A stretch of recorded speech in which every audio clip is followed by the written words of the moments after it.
Now, football is a game of fine margins where one performance can dictate an entire game, transcending the match itself and leaving cement in the other player's boots. This feeling of having a 10 out of 10 performance is like knowing that you're in the zone. Give this guy the ball because today he is going to take over this entire game, entering the doors of the zone and becoming a puppet master of this field of grass. So today we're back talking about some 10 out of 10 performances in football. And first off, we have to talk about a Polish striker that made a name for himself in Germany. During a Bundesliga game back in 2015 between Bayern Munich and Wolfsburg, Lewandowski said, you know what, I'm taking over this game and you can't do anything about it. Now, the scene had been set with Wolfsburg stunning Bayern Munich, scoring a goal in the first half. And this had the doubters doubting, with Pep Guardiola looking like a fraud. Bayern Munich fans were seeing their bald-headed manager with his hands on his head.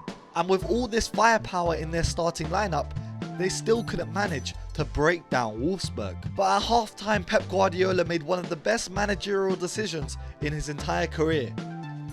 He brought on a world-class striker. What is this? Ultimate Team. Robert Lewandowski came onto the pitch in that second half. And what followed was a spectacle that defied belief. This guy came onto the pitch and within 9 minutes and 9 touches scored 5 goals. Some people don't even have that many goals in their entire footballing career. Yep, Lewandowski scored that in 9 minutes. A goal in the 51st, a goal in the 52nd, a goal in the 55th, a goal in the 57th, and a goal in the 60th. This is like when you're playing FIFA and you just give the controller pad to your older brother and say, please save me, I'm losing 2-0. 10 out of 10. Now, another performance that involved a bald-headed man, we have to talk about Zidane versus Brazil in the 2006 World Cup. Going into this game, Zidane had already been impactful during the tournament with an amazing performance against Spain. With that finish when he cut in from the left-hand side and put it underneath the legs of Casillas, that really comes to mind. But again, walking into this quarter-final, this was a different beast that Zidane and his French army had to take on. A beast that was filled with Brazilian ballers from the favelas. R9, Roberto Carlos, Kaká, Ronaldinho, Cafu. How many players were in this team? Even the midfield that was structured in this game to break down Zidane, the likes of Gilberto Silva and Zé Roberto. But within the first 10 seconds of the game, Zidane had already been dancing through this midfield. Zidane was so influential during this 90 minutes against Brazil, with 103 touches and 92% pass accuracy. It was like the Brazilian players were being schooled by a Frenchman in their own game. And this wasn't a spring chicken Zidane. Zidane really came out of retirement and decided to put on a symphony for Brazil, absolutely dancing around them for 90 minutes. You saw touches, flicks and tricks throughout the entire game, and he just oozed this elegance on the ball, completing 3 key passes in the game and a pinpoint free kick that picked out who else but Thierry Henry, who won the game. He executed 7 completed dribbles in the game and really controlled and dictated the midfield. Of course, France would go on to win the tie against Brazil thanks to this amazing 10 out of 10 performance, and then Zidane would again be influential against the likes of Portugal and Italy in the final, where his influence would actually get the better of him with, him missing out, getting that red card and, all these moments happening in that match. Subscribe. Now, while this next player was mentioned in the performance that I just spoke about, Ronaldinho had one of his own 10 out of 10 performances in the 2005/2006 La Liga season. It was November of 2005 and Barcelona were coming up against Real Madrid at the Bernabeu. And this was El Clasico in an essence, because just look at these 2 starting 11s, the likes of Roberto Carlos, Beckham, Zidane, Ronaldo coming up against Eto'o, a young Messi, Ronaldinho, Deco. These 2 squads had the future and the past within them. From the bench all the way to the starting 11, from the screen to the pen to the ring to the king. The Bernabeu was an absolute fortress during this time, but Barcelona and Ronaldinho came to disrespect that entire squad. And from the kickoff of this game, you saw the influence of Ronaldinho. Every time he got the ball, the stands rose in anticipation. He was the forefront of most of the attacks, and even though Eto'o put Barcelona up, it was Ronaldinho who sealed the deal on the night. There was touches, flicks and tricks that Ronaldinho just displayed. It was almost as if he was not playing Real Madrid.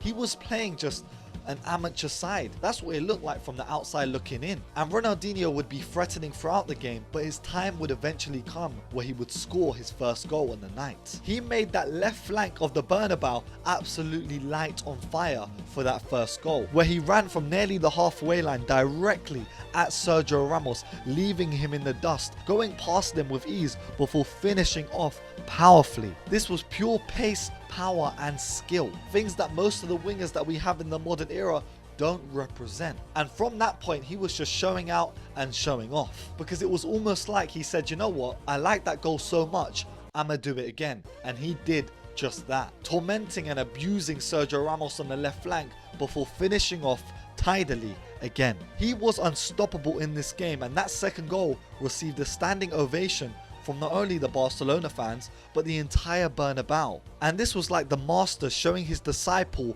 what he could become. Now, from some all-time world-class players to a guy that once had a spell playing for Southampton. Now, during the 2018/19 season, Ajax were on a phenomenal run of form. A run of form that saw them go all the way to the semi-finals of the Champions League. But I think this side that was managed by Erik ten Hag's bald-headed self was orchestrated perfectly by Tadic. Dusan Tadic had found himself in this Ajax squad and was pivotal to a lot of their success during this season. And it was in the round of 16 against Real Madrid where this squad started to turn heads. Now, after the first leg in the tie, Ajax were trailing 2-1 down to Real Madrid, with the second leg being hosted at the Santiago Bernabeu. And if there was one person that ate their Weetabix on the day of the game, it was Dusan Tadic, because this performance that he was about to put up would be rated 10 out of 10 by L'Equipe, a French publication that critically analyzes performances of players, with not many players receiving an official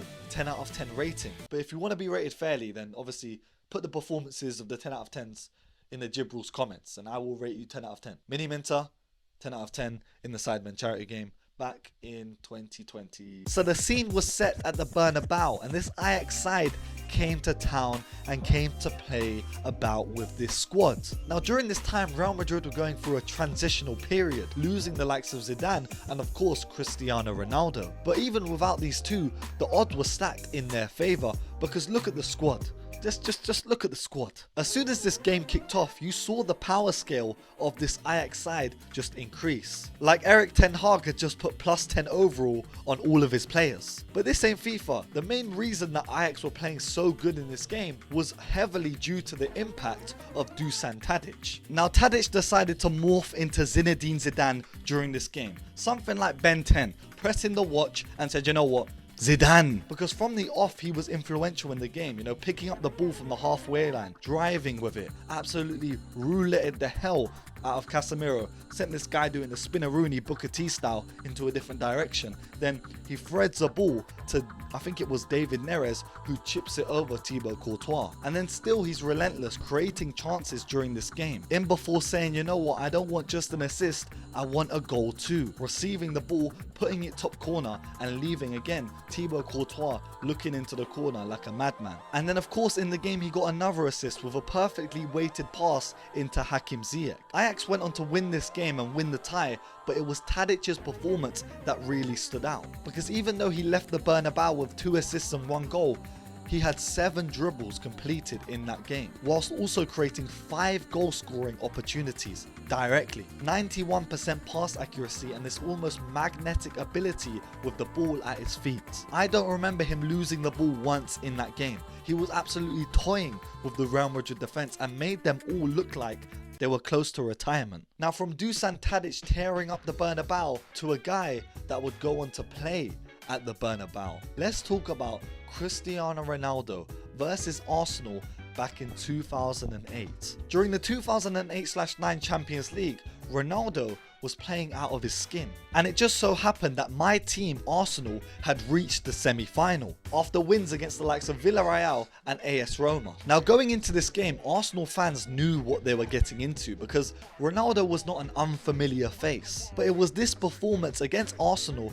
at the Emirates that really took the cake. Now, in the first leg, Arsenal kind of got off lightly, with John O'Shea scoring the only goal in the game, with Man United winning 1-0 at home. But it was that second leg that Arsenal had had to do something. But they were coming up against Cristiano Ronaldo. In the round just before, he scored an absolute screamer against Porto, one of the best goals in his entire career. And he was about to be unleashed against an Arsenal back line that had the likes of what? Kieran Gibbs.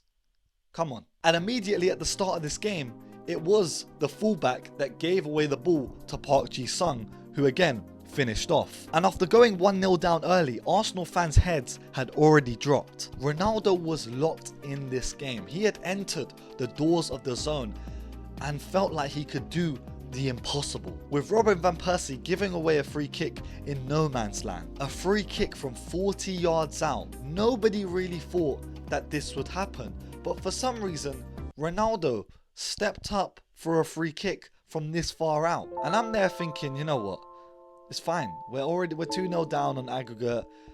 You know, he's not going to score this.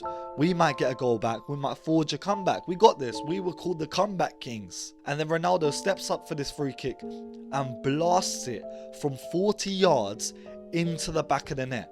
The power from the shot evading Almunia in goal. I genuinely don't know how this even happened. How did we allow this to happen? This is not FIFA, you know, back in the day where you could hold L1 and the shot bar and it would just go in from any... No. This was real life. Ronaldo just scored a 40-yard free kick against my team. What am I supposed to do? And after Ronaldo scored this free kick, it was like, you know, I'm on top of the world. I'm on top of the world, eh? Because every touch that he had in this game was impactful. He had 6 shots on target and 4 key passes in this game, with again him scoring another goal on the counter-attack. A counter-attack that absolutely devastated the Arsenal fans and me who was watching this game. What defines a 10 out of 10 performance, in my opinion, is the influence that a single player can have on a 90-minute game. Not just the goals, not just the assists and the stats. It's just watching back this game, how influential was that player. And I think all the performances that I've mentioned in this video absolutely encompass that feeling. If you guys enjoyed this video, make sure you leave it a like to let me know that you guys want another part, and of course comment down some players that have had 10 out of 10 performances that you think deserve a shout. Also subscribe if you're new. We are trying to hit 50,000 subscribers before my birthday, which is February 5th. And yeah, stay safe, stay blessed, and peace.